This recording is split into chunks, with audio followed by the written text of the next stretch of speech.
열왕기하 9장 27절부터 37절 함께 말씀 봉독합니다. 유다의 왕 아하시야가 이를 보고 정원의 정작길로 도망하니 예후가 그 뒤를 쫓아가며 이르되 그도 병거 가운데서 죽이라 하매 이블리암 가까운 구르 비탈에서 치니 그가 무깃도까지 도망하여 거기서 죽은지라. 그의 신복들이 그를 병거에 싣고 예루살렘에 이르러 다윗성에서 그들의 조상들과 함께 그의 묘실에 장사하니라. 아합의 아들 요람의 제11년에 아하시야가 유다 왕이 되었더라. 예후가 이스라엘에 오니 이세벨이 듣고 눈을 그리고 머리를 꾸미고 창에서 바라보다가 예후가 문에 들어오매 이르되 주인을 죽인 너 시므리여 평안하냐 하니 예후가 얼굴을 들어 창을 향하고 이르되 내 편이 될 자가 누구냐 하니 두어 내시가 예후를 내다보는지라. 이르되 그를 내려 던지라 하니 내려 던짐에 그의 피가 담과 말에게 튀더라. 예후가 그의 십체를 밟으니라. 예후가 들어가서 먹고 마시고 이르되 가서 이 저주받은 여자를 찾아 장사하라. 그는 왕의 딸이니라 하매 가서 장사하려 한즉 그 두골과 발과 그의 손 외에는 찾지 못한지라. 돌아와서 전하니 예후가 이르되 이는 여호와께서 그 종 디셉 사람 엘리야를 통하여 말씀하신 바라. 이르시기를 이스라엘 토지에서 개들이 이세벨의 살을 먹을지라. 그 시체가 이스라엘 토지에서 거름같이 밭에 있으리니 이것이 이세벨이라고 가리켜 말하지 못하게 되리라 하셨느니라 하였더라. 아멘. 할렐루야.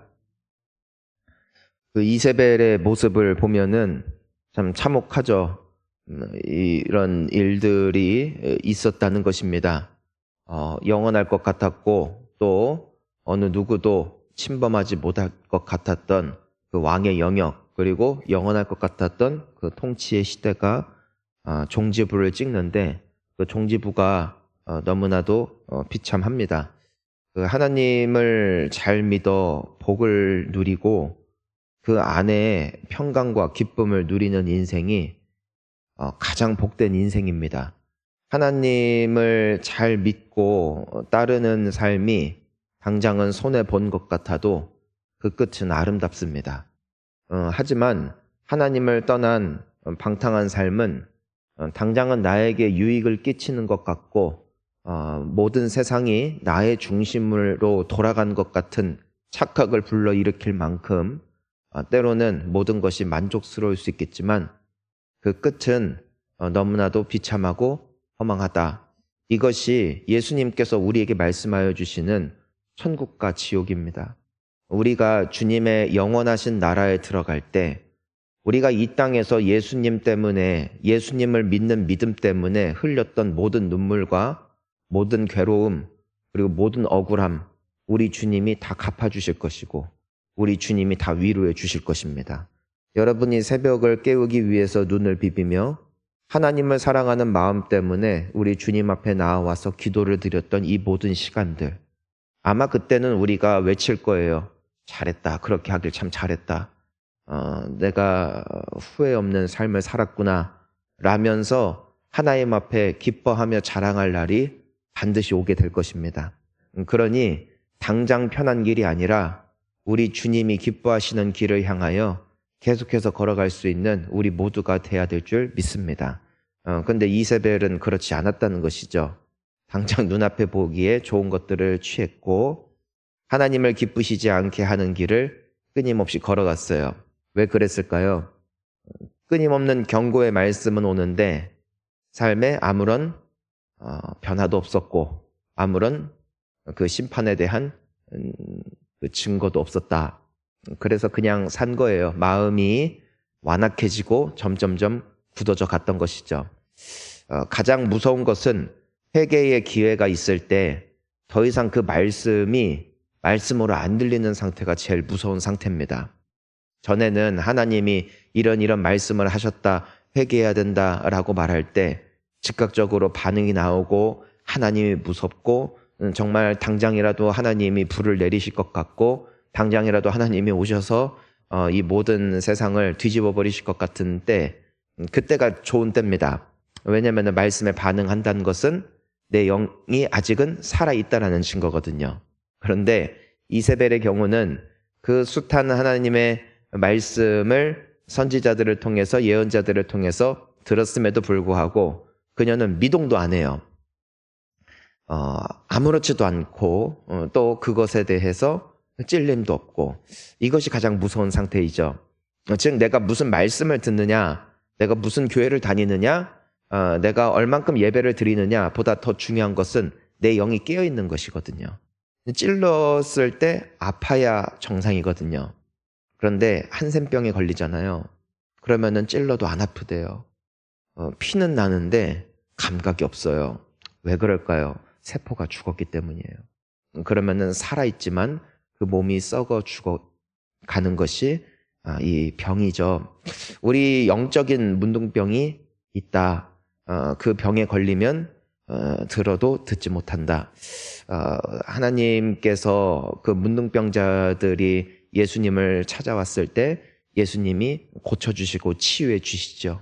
우리의 영적 무감각증, 영적 문둥병, 그리고 우리가 주일에 함께 나누었던 같은 이 영적 소경된 것, 이와 같은 영적 병이 우리에게 찾아올 수 있다는 것입니다. 마치 우리가 살아가다 보면 바이러스 때문에 감기도 걸리고 몸살도 걸리고 독감도 걸리는 것처럼 우리의 영혼도 살아가다 보면은 어느샌가 병에 걸려서 나도 모르게 이와 같은 상태에 빠질 수 있다는 것이에요.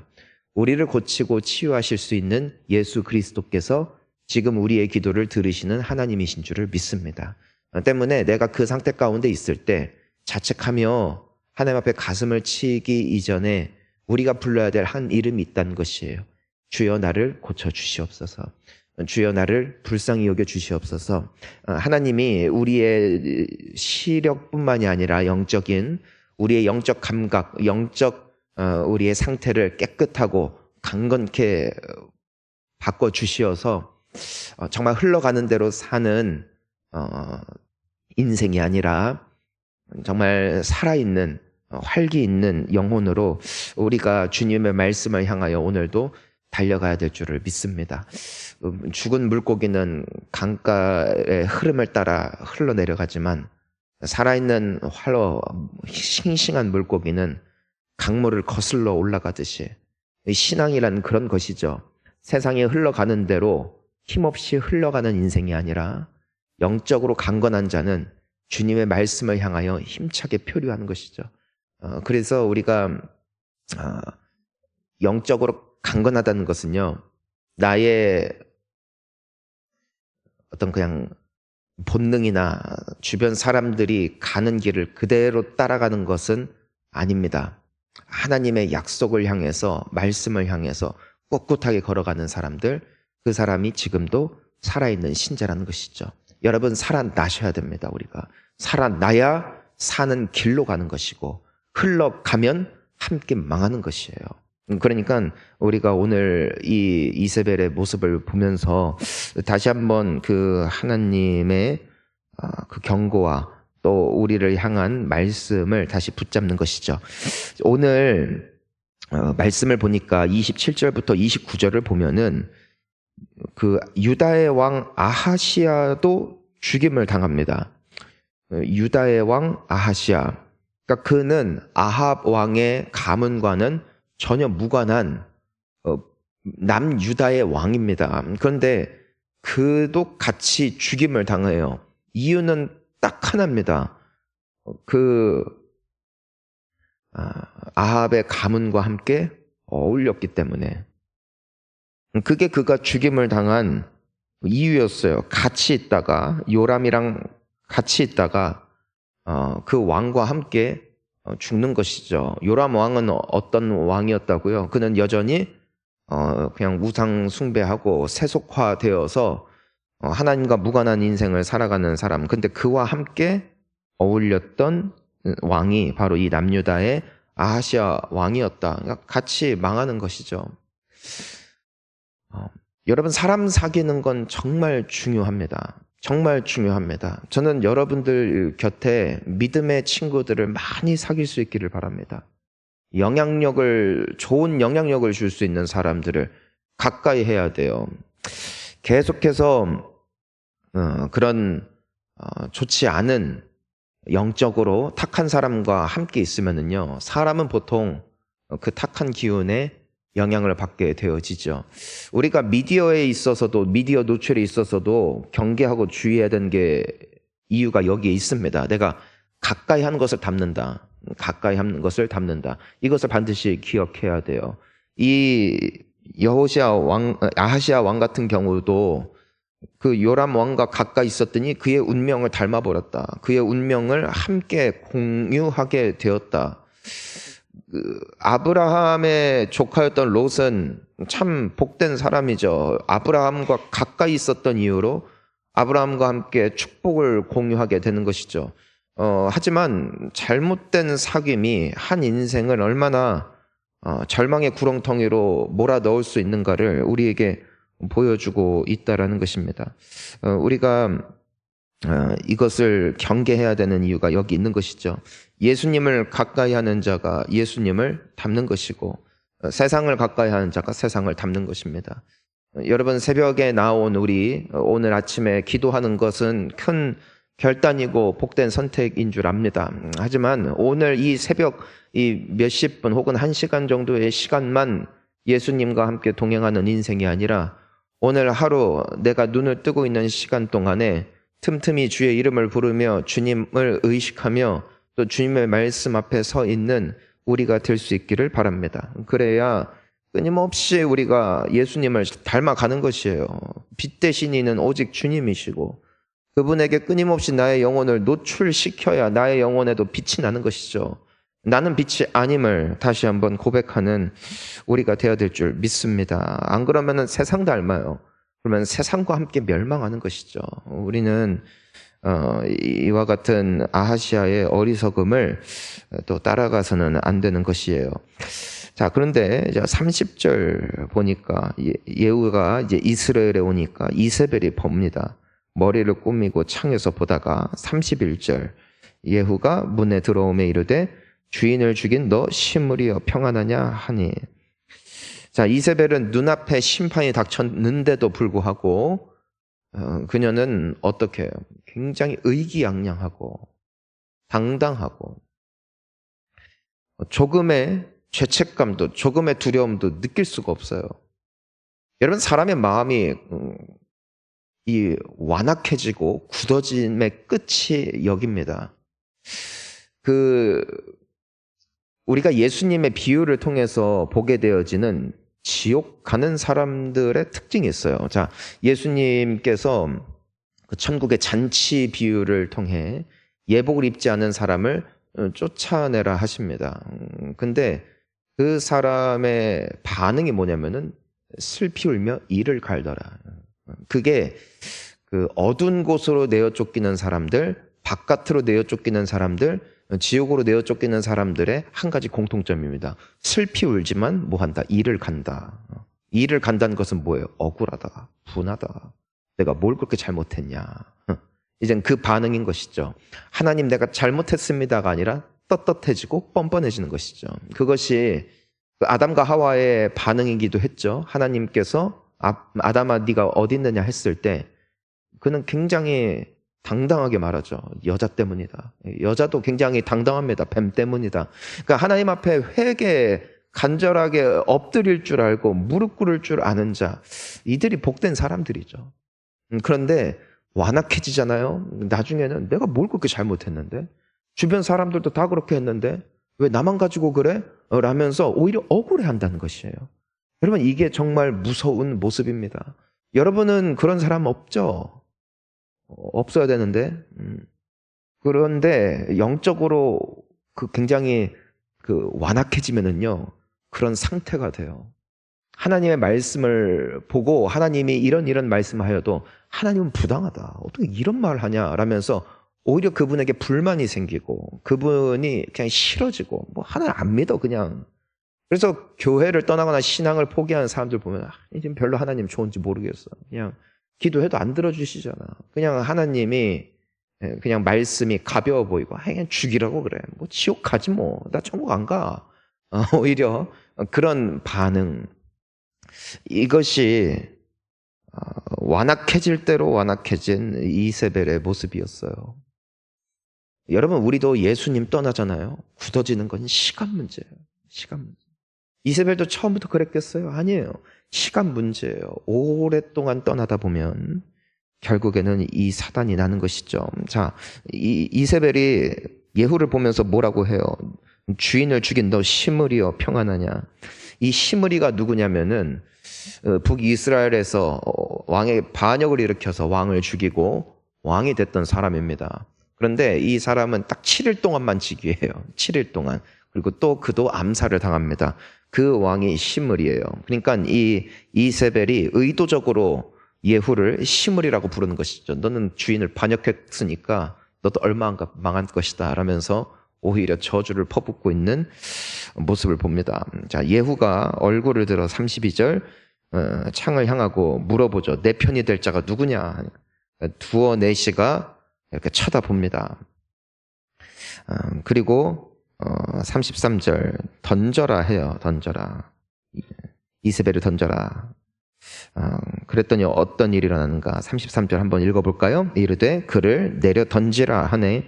내려 던짐에 그의 피가 담과 마르게 튀더라. 예후가 그의 시체를 밟으니라. 그러니까 죽는 순간까지도 회개가 없어요.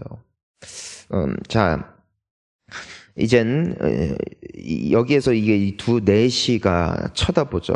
누가 내 편이 될 거냐? 그러니까 이 예후는 어떤 사람이에요? 하나님이 기름 부으신 왕이잖아요. 그러니까 내 편이 될 자가 누구냐는 곧 무슨 메시지인가? 이제 여호와의 편에 누가 설 것이냐? 여호와의 편에 누가 설 것이냐? 그때 이 내시들이 내가 서겠다 하고 표시를 하는 것이죠. 그동안은 그 이세벨을 섬기며 악의 구렁텅이에 함께 빠져 있었던 사람들. 하지만 이 하나님의 초청 앞에, 하나님의 편에 설 수 있는 초청 앞에 그들이 반응했고, 그 결과로 이들은 이제 하나님의 일을 함께하는 하나님의 편에 선 사람들이 되어지는 것입니다. 성경에 보면은 아무리 죄 구덩이에 서 있었다 할지라도 여호와의 편에 설 자가 누구냐라는 그 초청 앞에 반응한 모든 자들은 구원을 얻습니다.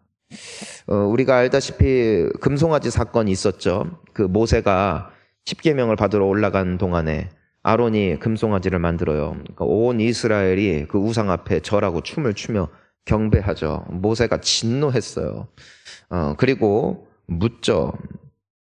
누구든지 여호와의 편에 있는 자는 내게로 나오라 하매 레위 자손이 다 모여 그에게 가는지라. 출애굽기 32장에 나와 있어요.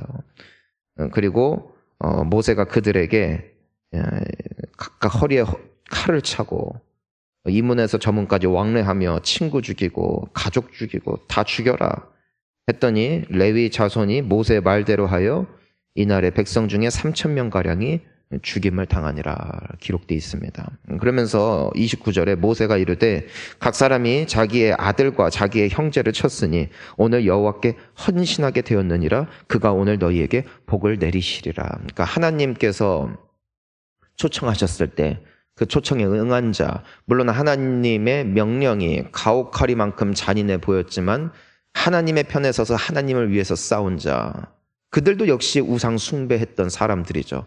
하지만 이제라도 주님 편에 섰을 때 주님은 기꺼이 그분의 편으로 어떻게 하셨다? 품어주셨다. 그분이 하나님이세요. 내가 오늘 주님의 편에 서겠습니다. 고백하는 그 순간, 그리고 내가 그렇게 살기로 결단하는 그 순간 우리는 누구 편? 하나님 편이 되는 것이에요. 하나님은 지금까지 네가 살아온 행실이 이러한데 내가 어찌 너를 받아주겠느냐 하시는 분이 아니라 수고하고 무거운 짐진 자들아 다 내게로 와라. 내가 너희를 쉬게 하리라. 이것이 하나님의 초청입니다.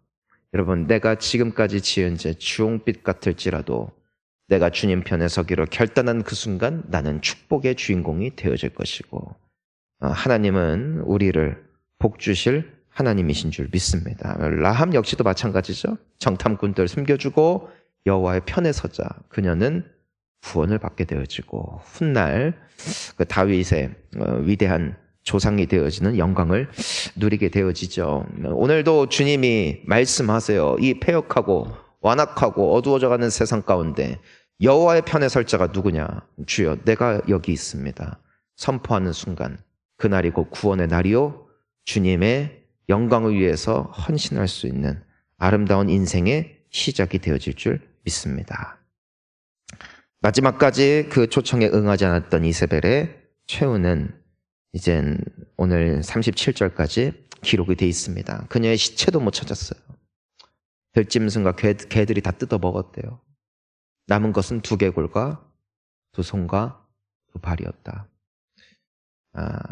여러분 이보다 더 두려운 심판의 날이 있습니다. 그 주님이 오실 그날 누가 구원을 받을까? 이 내시들은 안 죽었어요. 왜요? 여호와의 편에 섰거든요. 구원을 받습니다. 하지만 마지막까지 반항했던 이세벨은 결국 그 심판 앞에 서게 되는 것이죠. 여러분 우리가 전도해야 되는 이유가 여기 있는 것이죠. 주님이 오실 그날이 기쁨의 날이 될 수 있기를 바랍니다. 주님이 오실 날 예비하며 오늘도 마치 오늘 주님이 오실 것처럼 우리 주님 앞에 살아낼 수 있는 또 아직까지 예수님을 알지 못하여 저 멸망을 향하여 지금도 부지런히 달려가고 있는 영혼들을 위하여 기도하며 그들을 전도하고 그 영혼들을 구원하는 일에 앞장서는 우리 모두가 될 수 있기를 주의 이름으로